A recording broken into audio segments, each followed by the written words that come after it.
So it looks like Donald Trump forgot to tell the American people this. Check this Iran's new out. supreme leader has issued his first message since the start of the war. An Associated Press translation shows the written message says the Strait of Hormuz will remain closed and calls for Iran's Gulf neighbors to shut down U.S. bases. Meanwhile, Iranian forces attacked at least 2 oil tankers in the Persian Gulf overnight and destroyed a massive oil facility at Oman's biggest port.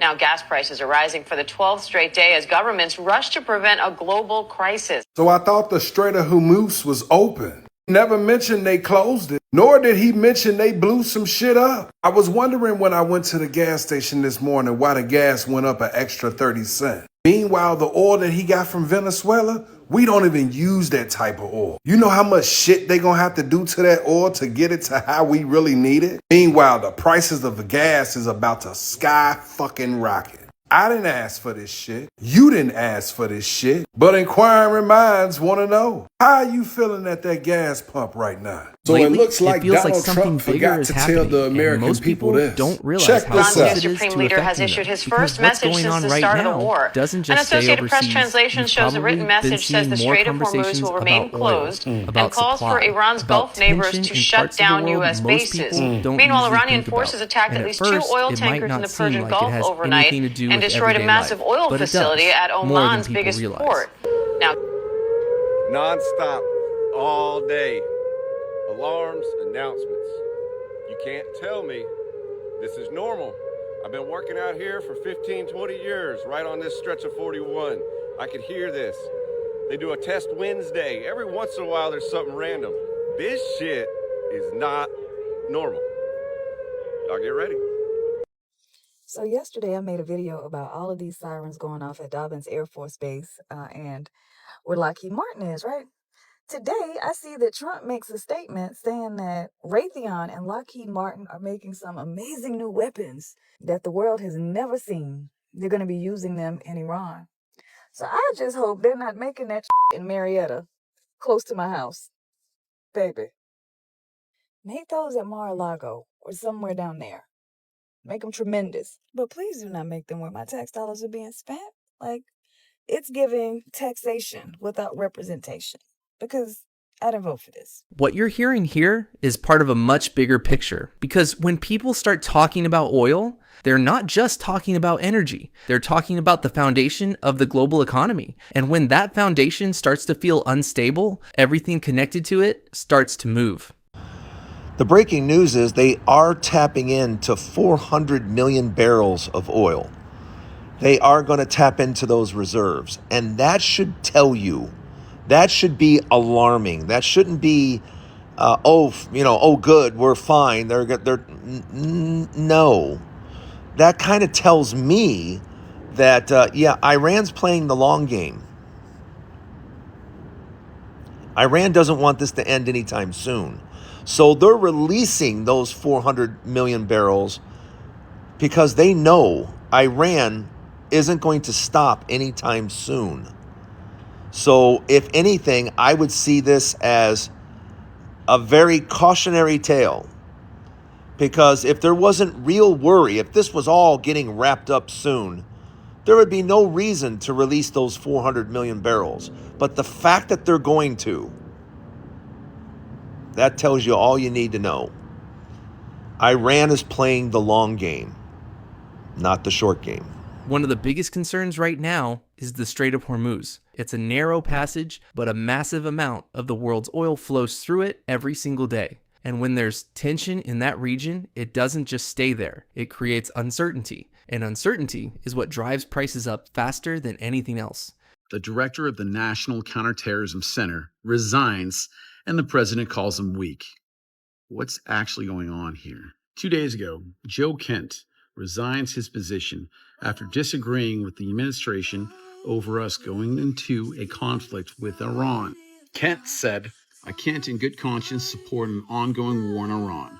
Iran posed no imminent threat to our nation, and it is clear that we started this war due to pressure from Israel and its powerful American lobby." Now he's referring to AIPAC, which is very powerful in the United States. This lobby group has fundraised for the campaigns of over 389 members of the House and 26 members of the Senate for their campaign races. That's insane. That's 65% of Congress. Wow. Also, that's Democrats and Republicans. That's bipartisan. So we're all on the same page. Kent continued. As a veteran who deployed to combat 11 times and as a Gold Star husband who lost my beloved wife, Sharon, in a war manufactured by Israel, I cannot support sending the next generation off to fight and die in a war that serves no benefit to the American people nor justifies the cost of the American lives. This guy has done a lot for this nation. He clearly has been around the block a few times. 11 combat deployments. He also is with the 75th Ranger Battalion. His wife died in combat in Syria in 2019. Now, how did Donald Trump respond to this? What Kent said goes against what the administration's saying and what Donald is saying.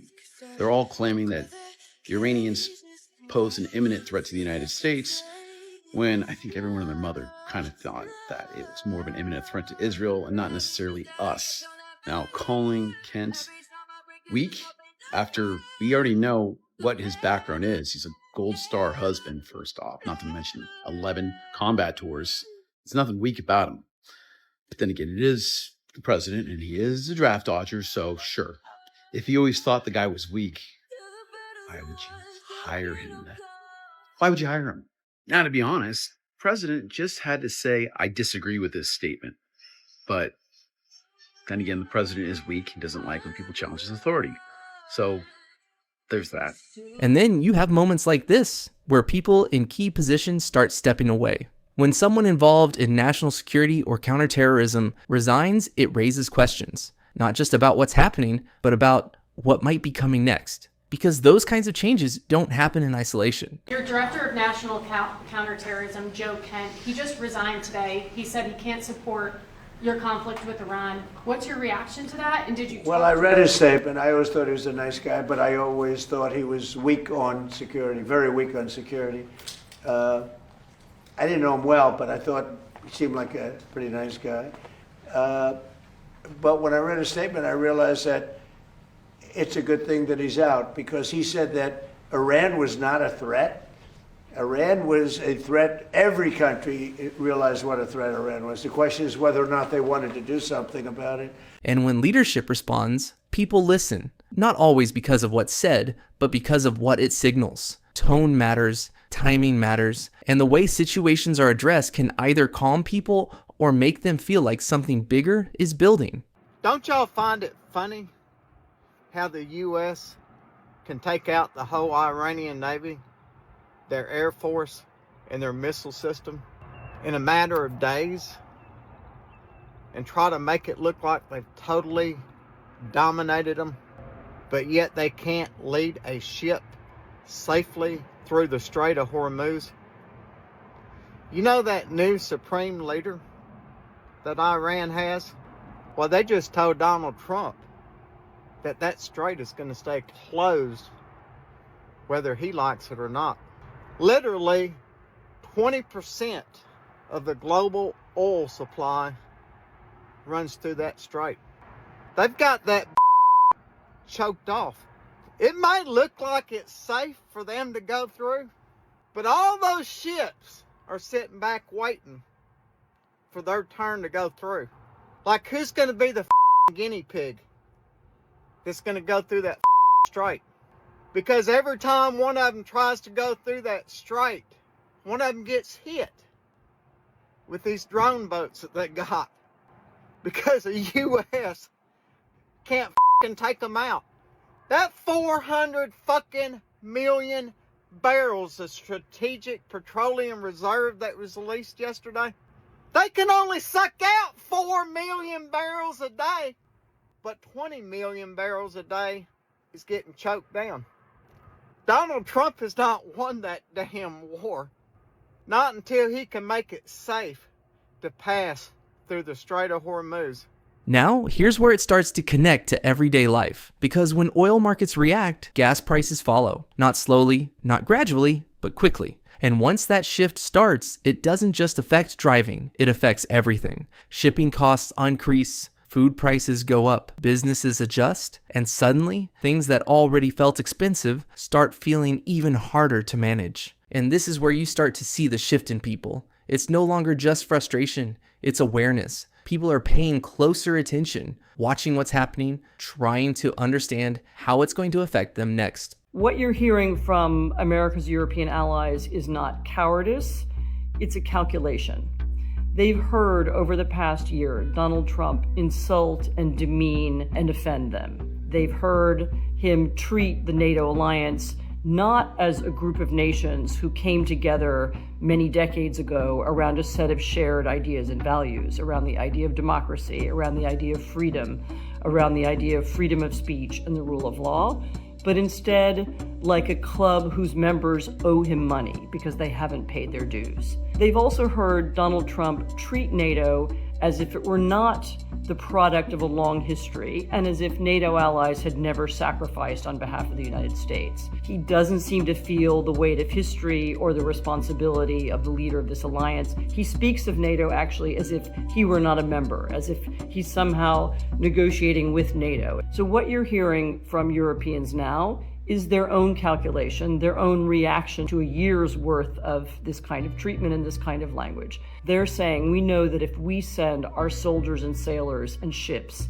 into the Gulf, if we make sacrifices, they won't be remembered. They know that Donald Trump won't value their contribution, he won't care about it, and a few months from now, he might not remember it at all. Because at the end of the day, this isn't just about oil, and it's not just about politics. It's about how connected everything really is. A decision in one part of the world, a disruption in another, and suddenly it shows up in your daily life. At the pump, at the store, in your budget. Let me know in the comments what you think about everything that's going on right now. Do you think this is temporary or the start of something bigger? And if you want more breakdowns like this, make sure you like, subscribe, and stay tuned for more.